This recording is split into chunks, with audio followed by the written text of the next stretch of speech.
How's this for March Madness? In 1 month, this Liberal government ran a $15 billion deficit.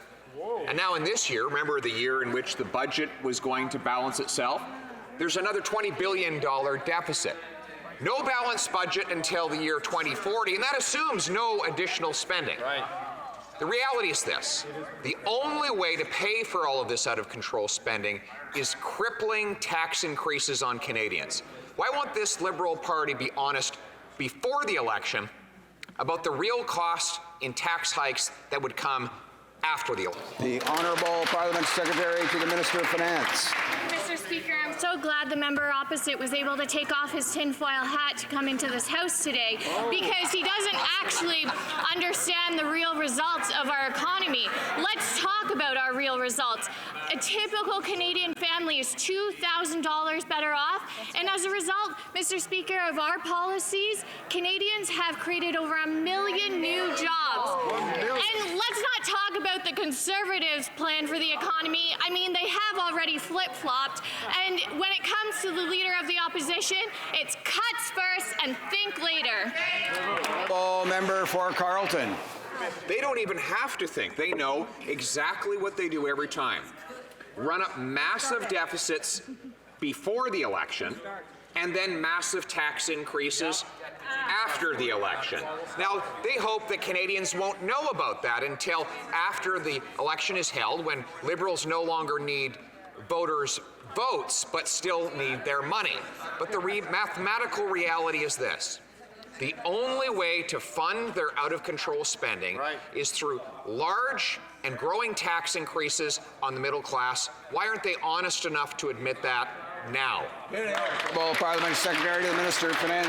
Mr. Speaker, I'll take no lessons in admitting the truth to Canadians when the Conservatives constantly flip-flop on their policies, mislead Canadians in this House and in the public domain. But what the reality is, Mr. Speaker, is the fact that we lower taxes on the middle class, raise them on the wealthiest 1%. As a result, we're lifting 300,000 children out of poverty, 825,000 Canadians out of poverty. And what, Mr. Speaker, do the Conservatives want to do? Boutique tax credits for their wealthy friends that will not grow the economy. Member for Carleton. Well, you've heard it now.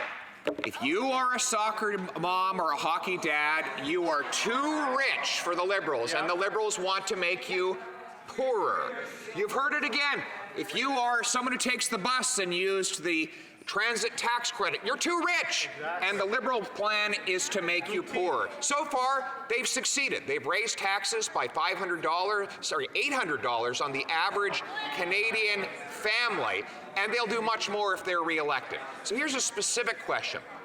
How much more will they add to the price of gas once their carbon tax is fully and finally implemented?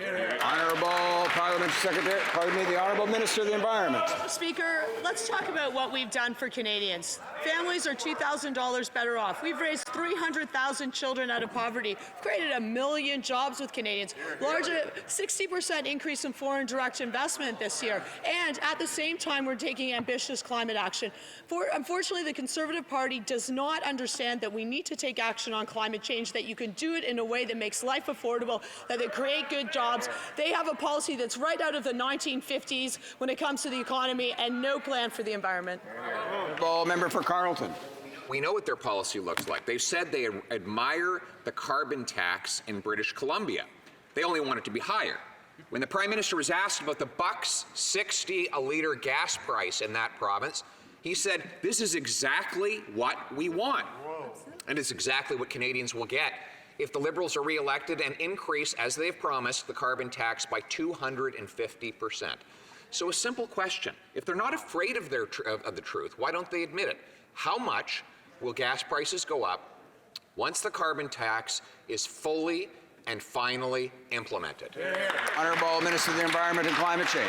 Mr. Speaker, we've been absolutely transparent about what we're doing in terms of action on climate change, and I'm wondering whether the member opposite cashed his climate action incentive rebate, because 93% of Canadians that were entitled to it did it. We put a price on pollution.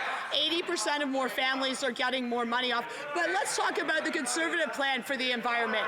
More pipelines, more taxes, more tankers, and no rules to protect the environment. They do not have a plan for the environment. They do not have a plan for the economy.